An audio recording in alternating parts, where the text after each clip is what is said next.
Hello and welcome to GC360, where news comes full circle. I'm Jamie Hood. And I'm Caroline Hearn, bringing you news from the Georgia College campus all across the Milledgeville community. Coming up on GC360, we'll have an overview on the upcoming election and what Milledgeville residents are saying about it. We'll also have all the details on a student who is helping make a difference with a new student organization. And later, we'll take a look at a special night of entertainment brought to the people of Milledgeville by the Georgia Independent Wrestling Alliance.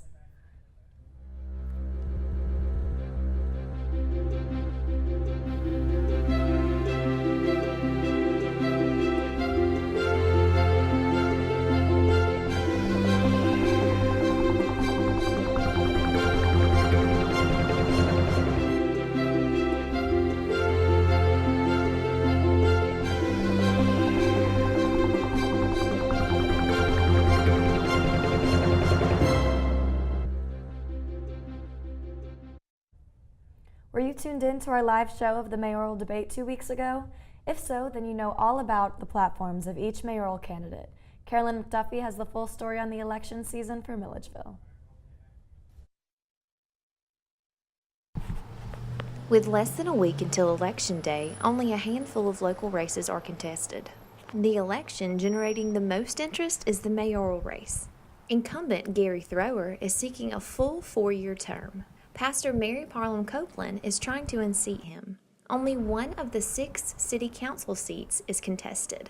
5 council candidates are running unopposed. Harry Kim is running against incumbent Richard Mullins for the City Council District 5 seat.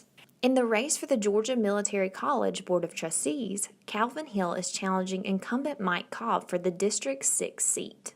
The other 5 candidates for GMC trustees are unopposed. Basically, the reason that I believe a lot of people are not voting is because of the bad press that they get. No matter what they do, they're wrong. Early voting is already underway here at Baldwin County Courthouse. GC360 News wanted to know, what are people thinking as they go into the voting booth?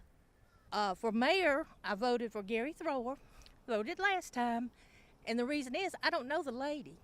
I haven't heard anything about her. And so I vote for what I know. I'm not Democrat, I'm not Republican, I'm not conservative, I'm not liberal, I'm American. And I vote for who I think the best person for that position is. Coming down here was an easy process, very quick. That's why I always enjoy doing early voting. But anytime there's a right to vote, I think everyone should take part in it, be active, be proactive. You can't complain about what goes on when you don't vote. So I came down here, we have we have someone else running for mayor this time around. We have Mary Copeland. And so I think it's time that we get a new, fresh blood into the government, new ideas, new way of thinking, just kind of change things up. I think when we change things up, I think it'll get people kind of rattle the cages a little, allow people to see how change works and just kind of see something from a different perspective. Turnout traditionally is low for off-year elections. Early voting continues through November 3rd. Election Day is November 7th. For GC360, I'm Carolyn McDuffie. And now, to help us further discuss the upcoming election, we have a special guest here with us today. Senior Lecturer of Political Science and Public Administration at Georgia College, Cliff Wilkinson. Welcome. Thank you so much for being here. Thank you for the invitation. Yes. So to start off this, I just want to start off by asking, why do you think so many of these city council spots are uncontested? Well, Jamie, it's a good question. And even though it seems unusual, Milledgeville and a number of other cities at times, when there may not be much controversy ongoing in that local area, that individuals simply decide not to try to run against those incumbents. It happens in some of the locations as close by as Irwington.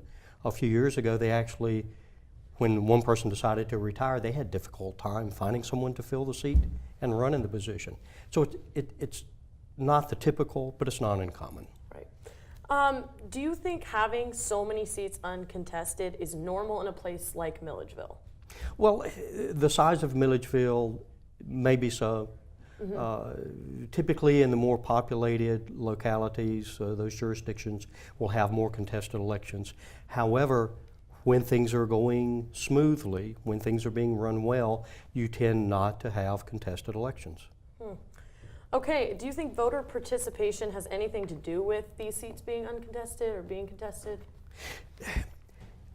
Usually, I think it's a lot of times the other way around. When you see controversy, when you see individuals having a lot of interest in upcoming elections, it tends to maybe assist individuals to wanting to run for those offices. It has a lot to do with controversy. Okay, makes sense. Why, in general, though, is voter turnout lower in these off-year elections? Midterm elections, that's what we typically call those. Because most of the time the media, whoever those guys are, the media is often focusing on the national politics. They're focusing on the presidential elections. That's where most of the focus is. And so when no one is running for president, those midterm, that mid-time period, people pay less attention to those elections. Right. Therefore, turnout is less. Why do you think? In fact, Yeah. Continue. when you look at local elections, you can look at maybe 50%, maybe 55% of registered voters will turn out to vote in a national election. When you're dealing with a local city election, maybe 20% of the population will turn out. In fact, for Board of Education positions, maybe 15%. Very low turnout. Wow. We know that Milledgeville has a weak mayor system. It's more about the city manager. They get to deal with more things and they have a lot of power. But what can the mayor do to help solve issues, in particular, water crisis? What can they do to help with that? What a great question. One of the scholars named Richard Neustadt talked about in terms of the power of the president. It can fit for a president or any chief executive, even though it may be a weak mayor. Actually, it's a city manager system. Their power is relational to their power of persuasion, Right. how they're able to get other individuals to go along with them. And really, for a mayor, be it a weak mayor or whatever, I mean, they can be a champion. They can be someone to garner support from the community and from employees. Right. Same question about jobs. What can the mayor of Milledgeville do to help with this, to promote job growth and help with this? Economic development. However, economic development first begins with infrastructure. You've got to have the transportation, you've got to have the utilities. You look at the movement of some of the businesses out toward the lake. That couldn't have happened without water and sewer infrastructure being placed in those locations. Right. Okay, well, that's all we have today. Thank you so much Thank for you. being here with us. Thank you. Georgia College is known for having exceptional students with highly developed leadership skills and values. You might have heard of a new club that recently started on campus that is supporting refugees in Georgia. GC reporter Tristan Watson has the full story. Seek Refuge, the campus's newest RSO, aims to raise awareness on the current global refugee crisis through fundraising and volunteerism. RSO founder and president Olivia Kokena talked about her motivation behind starting the club. My great-great-great-grandparents on my mom's side are actually Syrian refugees. So I've always felt like a strong sort of calling or like interest in about refugees and the refugee crisis and how to help. With every new organization, there are obstacles that must be overcome to stay afloat. But that doesn't stop Kokena from achieving her goals. I think there's always the challenge of being accepted here because we are the first social justice organization on campus, but we've had a very good response to it so far. I feel like it takes passionate people for something like this to get it rolling and to make it successful. Seek Refuge Secretary Maria Metasana voiced why helping refugees matters. I think that Georgia College, don't want to rustle any feathers here, but I think we can be a bit of a bubble sometimes. And, just going through the motions of just, trying to graduate, trying to pass classes, keep hope, whatever. And I just think that it's really important to stop and think, okay, there's a lot going on in the world besides me. Seek Refuge as a service organization works closely with the Give Center. Leadership manager Sabrina Brandt guided Olivia in her first steps to starting her organization and has nothing but praise for their progress. I think Seek Refuge is such a great organization, and especially because in the Give Center, we do have the Office of Inclusion and Diversity on campus, and we also have the Hub. So there's a lot of social justice things and human rights that topics that are covered in those departments, which is great. but it's also cool to have representation of that in here because the Give Center is all about helping all of the different causes that we can and just being diverse with that. So having an organization in here that focuses on human rights is amazing. For GC360, I'm Tristan Watson. Coming up, GC360 reporter Zaria Golston will give us an inside look at the Dia de los Muertos celebration. And later, entertainment anchor Harley Pope will give us a recap on the 10th edition of the Rocky Horror Picture Show. But first, we have another installment recipe box. Stay tuned to see GC360 reporter Kathleen LaPenta will be cooking up for us today. We'll be back after the break.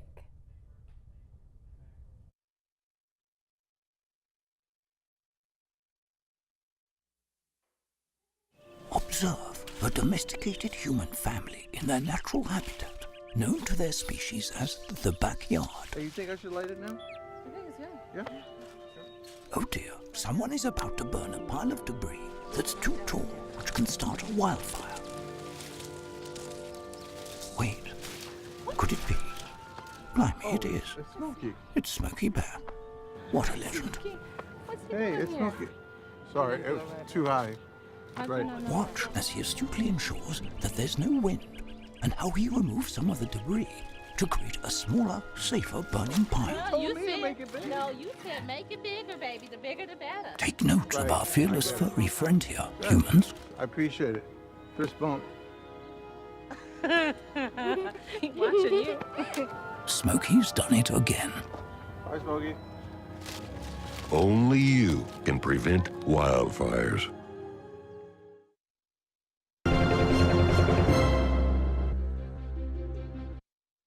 Based on all of the spooky costumes, we all know Halloween was earlier this week, but that wasn't the only exciting late October event. The cultural Hispanic tradition of Dia de los Muertos was celebrated on the Georgia College campus.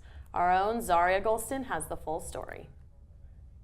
The Latino Student Association held their annual Dia de los Muertos celebration Wednesday at the Hub, also known as Blackbridge Hall. Faculty advisor to LSA Javier Francisco shared with us the history of Dia de los Muertos at GC. The Day of the Dead was celebrated for many years at Georgia College. It kind of was held by a faculty member in the art department. She used to hold the Day of the Dead like since 2003. She used to do it, every year with her students. And then she stopped doing it, and so we started hosting the Day of the Dead celebration. And the celebration dazzled participants with its bright colors, bold decorations, and plenty of music to keep the crowd dancing. Attendees participated in arts and crafts while they socialized, where they painted or colored their own artwork of a few skulls. Food was also a large staple of the event, ranging from plenty of sweet and savory items, fueling folks for more fun and conversation. There were 2 altars constructed this year, one for Georgia College students and one for early college students who stopped by to help celebrate and learn more about Hispanic culture. In America, we see death as kind of like an end of all, and then that's the it. But in Latin America and in other countries in the world, they see death as something more like a journey, a process, and it's kind of a celebration of somebody's life, and it happens every year. Reporting for GC360, I'm Zaria Golston. Breakfast is undeniably the most important meal of the day, but how often do you skip breakfast altogether or just eat a protein bar? We have reporter Catherine LaPenta showing us her trick to an easy and delicious breakfast. Welcome to the recipe box. Today we are making pancakes. It's a lot easier than you think. All you need is Bisquick Shake and Pour, which you can find in a store, and 2/3 cup of water. All the instructions are on the back of the bottle, so it's easy to access.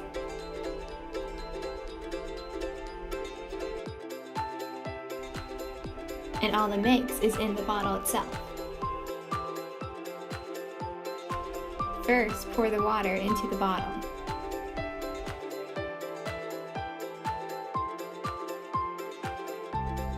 Put the lid back on and make sure it's closed nice and tight.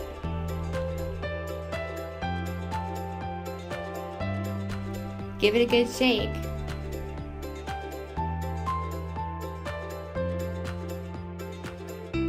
It will form into a pancake mix. It's that easy.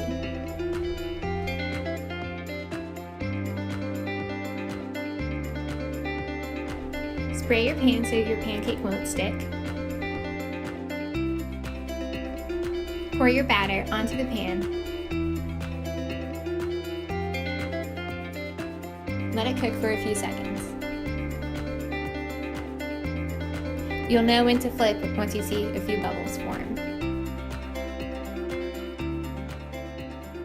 Flip your pancake and cook the other side for another few seconds.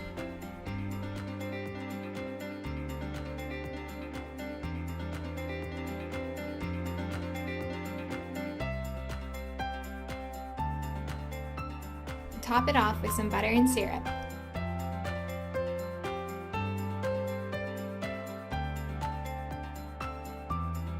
There you have it, quick and easy pancakes ready to eat for breakfast.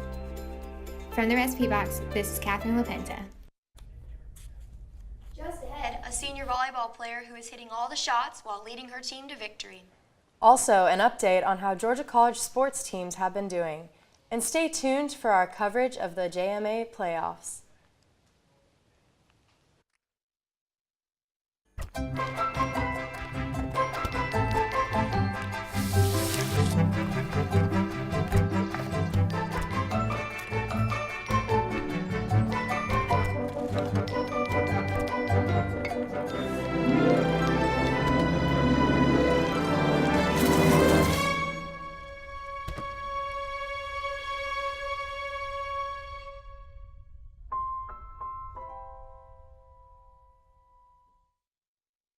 See on page 4 that the projections need to be tornado next Thursday. Seriously? Thursday?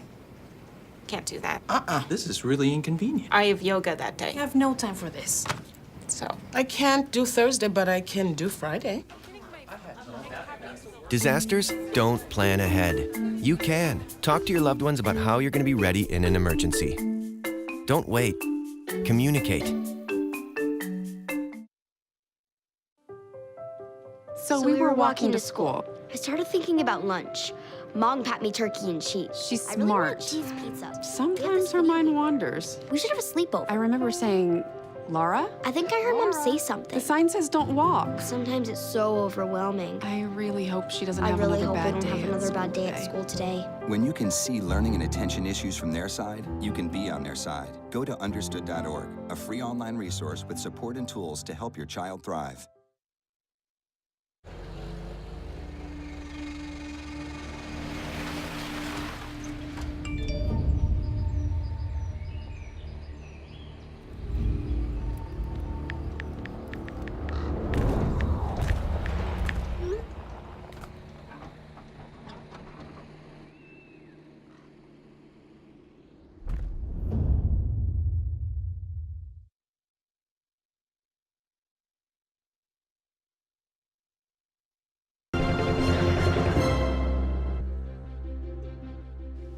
Welcome back to GC 360. I'm Elizabeth Wampler. And I'm Katie Collett. And we're here to give you updates on all things sports in the Milledgeville area.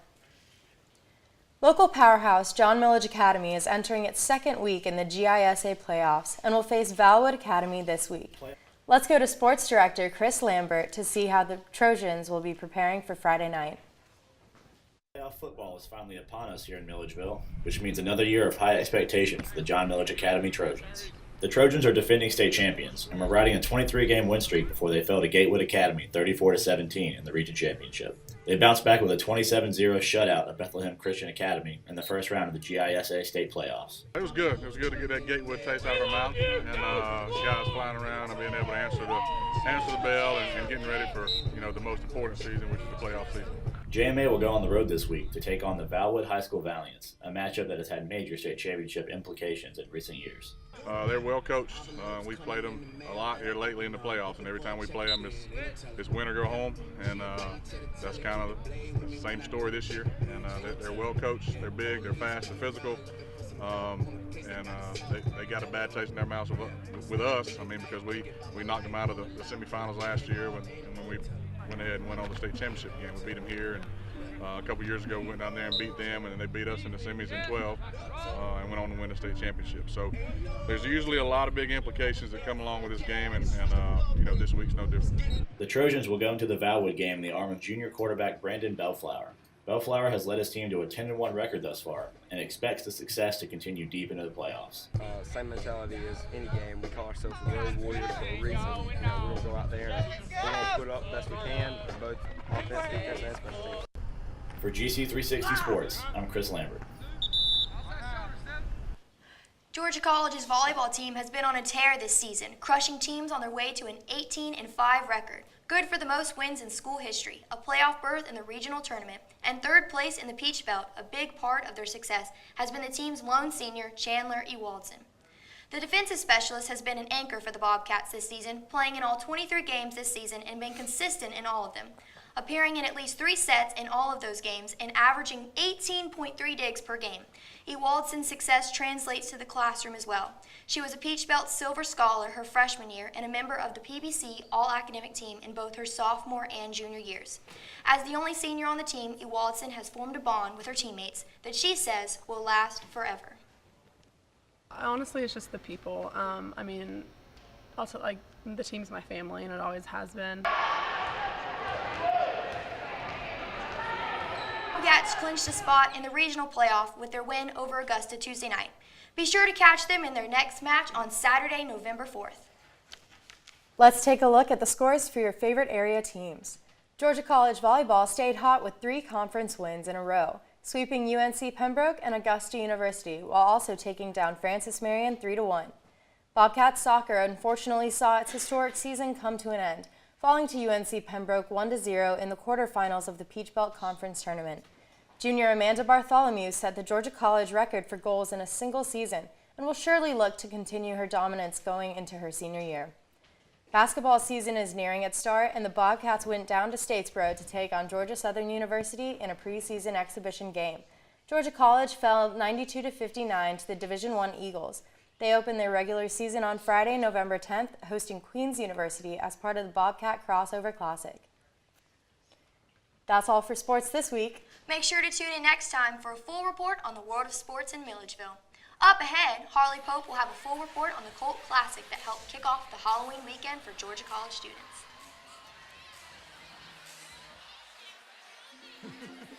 I'm a retired school psychologist, and helping people was my thing. I was very independent and thought I could take care of myself. I fell and I had to have Meals on Wheels.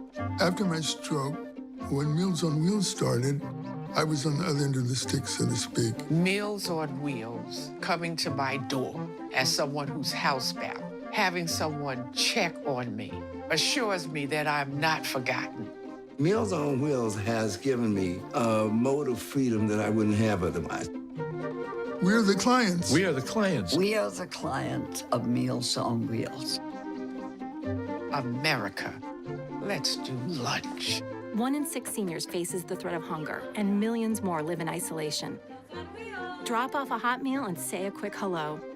Volunteer by donating your lunch break at americaletsdolunch.org.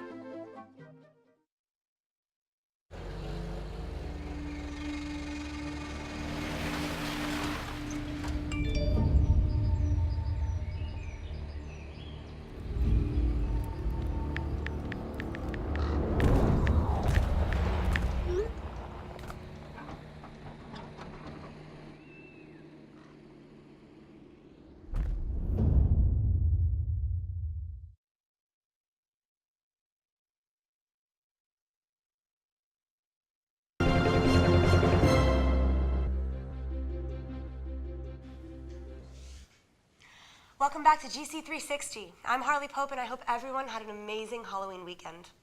Friday night at midnight, the Georgia College Theater and Dance Department performed another Rocky Horror Picture Show, and it was one for the books. This year was the 10th anniversary of Georgia College honoring the Colt Classic, and the crowds began to line up a full hour before the doors opened. The theme was a Rocky Horror masquerade, and the audience arrived wearing costumes that certainly fit the part. The Transylvanian pre-show opened the night with stunt-filled dance numbers to popular songs.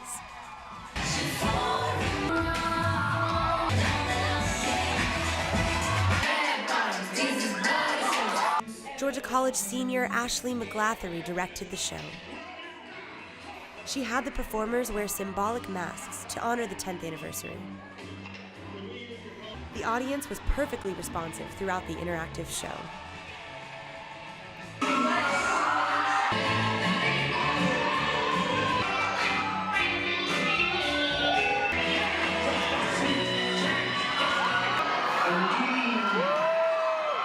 Some of the leading roles were gender-bent this year, and the character work put on by the cast as a whole shined through the entire performance.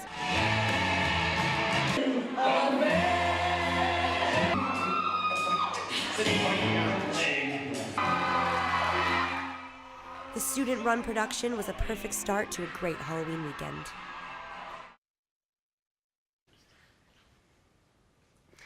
A big shout out to Caroline Hearn of GC360. She shot the video that you just saw. Also this past weekend, the Georgia Independent Wrestling Alliance threw a Milledgeville event that was absolutely slamming. Caroline went there also with her camera. And hosted their annual Halloween bash at the Georgia Army National Guard, and the turnout was, well, enthusiastic.